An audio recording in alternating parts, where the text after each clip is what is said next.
బట్టతలతో బాధపడుతున్నారా? ఇప్పుడు face clinic లో 20% డిస్కౌంట్ తో హెయిర్ ట్రాన్స్ప్లాంటేషన్. వెల్కమ్ టు మనం టీవీ హెల్త్. నేను మహాలక్ష్మి. మనతో పాటు ఈరోజు ఎనస్థీషియా డాక్టర్ వేణుగోపాల్ గారు ఉన్నారు. అసలు ఈ మత్తు మందు అనేది ఒక పెద్ద సబ్జెక్ట్ అండి. వారి మాటల్లోనే విందాం. నమస్తే సార్. నమస్కారం అండి.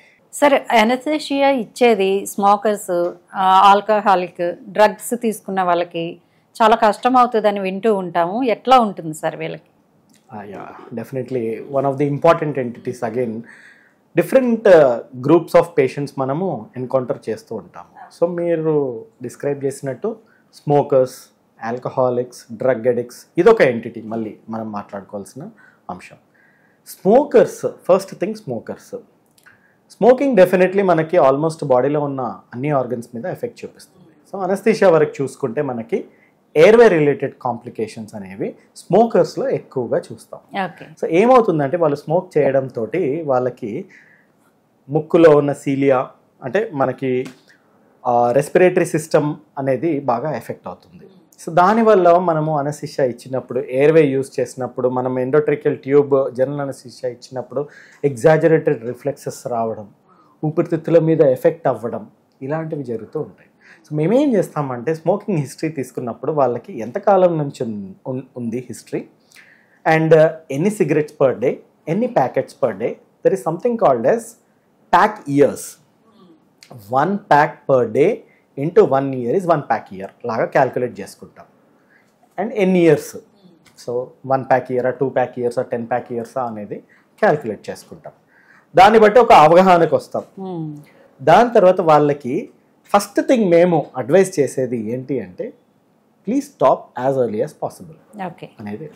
దాంతో ఏంటి అంటే రివర్సబుల్ చేంజెస్ ఉంటాయి కొన్ని. సో వాళ్ళు ఒకవేళ స్టాప్ చేయగలిగితే బాడీలో 12 hours, ఒకవేళ సపోజ్ రేపు సర్జరీ ఉంది, ఈరోజు స్టాప్ చేయగలిగాడు అంటే మనకి 12 to 24 hours సిగ్నిఫికెంట్ చేంజెస్ కనబడతాయి. If they can stop days నుంచి, వీక్స్ నుంచి, మంత్స్, యూజువలీ కన్సిడర్ ఏం చేస్తామంటే ఒక 6 months వరకు అబ్స్టినెన్స్ ఉంటే smoking almost near normal person, normal physiology ఉన్న పర్సన్తో కంపేర్ చేసుకుంటాం. సో స్మోకింగ్తో అన్ని ఎఫెక్ట్స్, అన్ని ఇల్ ఎఫెక్ట్స్ ఉన్నాయన్నమాట. So most important thing immediately మేము అడ్వైజ్ చేసేది stop smoking as early as possible. And anaesthesia ఇచ్చేటప్పుడు వాళ్ళకి ఊపిరితిత్తులకు సంబంధించిన medications so that smoking doesn't effect అనే ఎక్కువ కాస్ట్ చేయకుండా ఉండే జాగ్రత్తలు అలాంటివి తీసుకుంటాం. నెబులైజేషన్స్ ఇవ్వడము, ఇన్హేలర్స్ ఇవ్వడము, ఏమైనా ఇంజెక్షన్స్ ఇవ్వడము, ఊపిరితిత్తుల మీద ఎక్కువగా ఎఫెక్ట్ చూపించకుండా ఉండడము, ఆపరేషన్ తర్వాత మళ్ళీ వాళ్ళకి అవసరమైతే ఆక్సిజన్ మీద సపోర్ట్ పెట్టడము, ఇలాంటి జాగ్రత్తలు తీసుకోవడం జరుగుతూ ఉంటుంది. So this is very important entity. Alcohol is one more important entity. Alcohol also effects almost every part of the body. మనకు అనస్థీషియా పరంగా చూసుకుంటే మెటబాలిజం చేసే organs, liver is the factory, chemical factory. మనకు అన్ని డ్రగ్ మెటబాలిజం కానీ drug ఎక్స్క్రీషన్లు అవన్నీ లివర్లో జరుగుతాయి. So it is a seat for metabolism మన లివర్. సో మనం ఇచ్చే అనస్థీషియా డ్రగ్స్ కూడా లివర్లో మెటబాలైజ్ అవుతాయి. అల్టిమేట్లీ మనం ఇచ్చేది మెటబాలైజ్ అయ్యి బాడీలో నుంచి బయటికి వెళ్ళిపోవాలి. సో ఈ మెటబాలిజం తరుణంలో ఆల్కహాలిక్స్లో ఏమవుతుంది అంటే వాళ్ళు క్రానిక్ ఆల్కహాలిక్స్ ఉంటే వాళ్ళకి ఏమవుతుంది అంటే ఆర్గన్ మీద ఎఫెక్ట్ పడుతుంది. సో లివర్ మీద సపోజ్ సివియర్ క్రానిక్ ఆల్కహాలిక్స్ ఉన్నారనుకోండి, డ్రగ్ మెటబాలిజం అనేది డిలే అవుతుంది. సో వాళ్ళకి జాగ్రత్తగా టైట్రేట్ చేసుకోవడం. కొన్ని డ్రగ్స్ మనది అనస్థీషియా లివర్ మీద మెటబాలిజం మీద డిపెండెంట్ కాని డ్రగ్స్ యూస్ చేయడం, ఒకవేళ యూస్ చేస్తే రివర్సింగ్ ఏజెంట్స్ ఏమైనా ఉంటే ఆ రివర్సింగ్ ఏజెంట్స్ యూస్ చేసి దాని ఎఫెక్ట్ తీసేసేయడం, ఇలాంటి చర్యలు మనం తీసుకుంటాం అన్నమాట.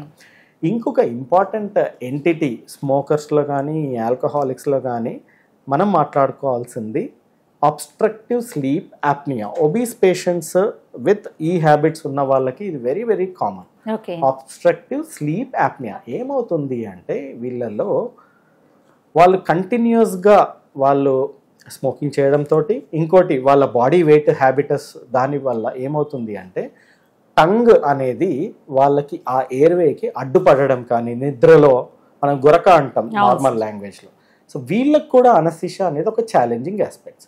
సో వీళ్ళకి ఏం చేస్తామంటే ఆపరేషన్ అప్పుడు కానీ ఆపరేషన్ ముందు కానీ ఆపరేషన్ తర్వాత కానీ కొన్ని చర్యలు తీసుకుంటాం. ఆపరేషన్ ముందు ఏంటంటే వాళ్ళకి కొన్ని ఎక్సర్సైజెస్ నేర్పించడము, ఆపరేషన్ అప్పుడు వాళ్ళకి ఆప్టిమల్గా ఆక్సిజనేషన్ మెయింటైన్ చేయడానికి కొన్ని చర్యలు తీసుకోవడం, ఆపరేషన్ తర్వాత వాళ్ళది మళ్ళీ పేటెన్సీ ఆ గురక మళ్ళీ రాకుండా ఉండడానికి చర్యలు తీసుకోవడం, అలాంటివి కొన్ని టెక్నిక్స్ ఉంటాయి, అవి మనము తీసుకోవడం జరుగుతుంది. నెక్స్ట్ ఇంపార్టెంట్ ఆస్పెక్ట్ మీరు అన్నది డ్రగ్ అడిక్ట్స్. ఇది కూడా ఒక మెనెస్లా తయారైంది. బేసికలీ డ్రగ్స్ అనేవి అవైలబిలిటీ ఎక్కువ అవ్వడము, డిపెండెన్సీ వాటి మీద వెళ్ళడము, ఇది ఒక ప్రాబ్లం డెఫినెట్లీ మనం కన్సిడర్ చేయవలసింది. సో ఏమవుతుంది అంటే సేమ్ డ్రగ్స్ కూడా మెటబలైజ్ చేసేది లివర్. సో ఇవి డ్రగ్స్ తీసుకుంటున్న వాళ్ళకి ఏమవుతుందంటే లివర్ అనేది పనిచేసే దానికన్నా ఎక్కువ మోతాదులో పని చేయడము, బికాస్ దాన్ని స్టిమ్యులేట్ చేసాం మనం. సో ఏమవుతుంది అంటే వేరే ఆర్గన్స్, వేరే డ్రగ్స్ అన్ని లివర్ మీద మెటబాలిజం మీద డిపెండ్ అయ్యేవన్నీ సపోజ్ ఇస్తే వాళ్ళకి సబ్నార్మల్ ఎఫెక్ట్ రావడం, అంటే కరెక్ట్గా ఎఫెక్ట్ రాకపోవడం, ఐదర్ తక్కువ రావడము లేదా అప్పుడప్పుడు ఎక్కువ రావడం. సో వెరీ ఇంబ్యాలెన్సింగ్ అనమాట. అలాంటి ఆస్పెక్ట్స్ డ్రగ్ అడిక్ట్స్లో చూడడం జరుగుతూ ఉంటుంది. డ్రగ్ అడిక్ట్స్ గురించి మాట్లాడినప్పుడు మనం ఇంకొక ఎంటిటీ మాట్లాడాల్సింది, ఇప్పుడు మనం యూజ్ చేసే పెయిన్ కిల్లర్స్, దానిలో రకరకాల పెయిన్ కిల్లర్స్ ఉన్నాయి. దానిలో opioid group of pain killers అని కూడా ఉన్నాయి. ఈ డ్రగ్ అడిక్ట్స్లో వాటి ఫార్మకోకైనెటిక్స్, వాటి మెటబాలిజం, ఈ డ్రగ్ మెటబాలిజం డెఫినెట్లీ ఇంటర్ఫియర్ అవుతుంది.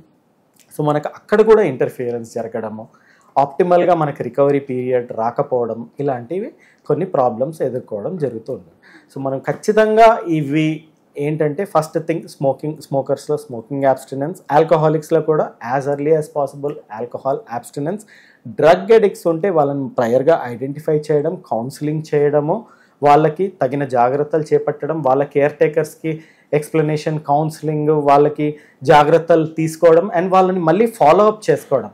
ఇంకొకటి మనము ప్రీ అనస్థీషియా రికార్డులో మెన్షన్ చేసినవన్నీ ఏవైనా ఇంపార్టెంట్ పాయింట్స్ ఉంటే అది డిశ్చార్జ్ సమ్మరీలో కూడా కొన్ని మెన్షన్ చేయడం జరుగుతూ ఉంటుంది. సో దట్ వరల్డ్లో సపోజ్ వాళ్ళు ఎక్కడికి వెళ్ళినా కానీ, వాళ్ళు వేరే సర్జరీకి వెళ్ళినా, వేరే హాస్పిటల్కి వెళ్ళినా, అడ్మిట్ అయినా వాళ్ళకు ఒక రికార్డ్ ఉంటుంది. కాబట్టి ఆ రికార్డు బట్టి వాళ్ళు అక్కడ ట్రీట్మెంట్ ప్రోటోకాల్స్, ట్రీట్మెంట్ జాగ్రత్తలు ఏమైనా తీసుకోవాలి, ప్రొటెక్షన్ స్ట్రాటజీలు ఏమన్నా యూస్ చేయాలి, అలాంటివి వాళ్ళు మెంటలీ ప్రిపేర్ అయ్యి ఈజీగా వాళ్ళు ట్యాకిల్ చేసుకోగలుగుతారనమాట. సో చూసారు కదండి, మత్తు ఇచ్చేసి ఆయన పని అయిపోతుంది అనుకుంటాం మత్తు డాక్టర్ని, కానీ వాళ్ళ కష్ట నష్టాలు ఇన్ని ఉన్నాయండి. ఒక పేషెంట్కి మత్తు ఇచ్చిన తర్వాత, మత్తు ఇవ్వక ముందు కూడా వాళ్ళ అబ్జర్వేషన్ ఎంతో అవసరమని మనకు తెలియని ఎన్నో విషయాలు చెప్పారు డాక్టర్ గారు.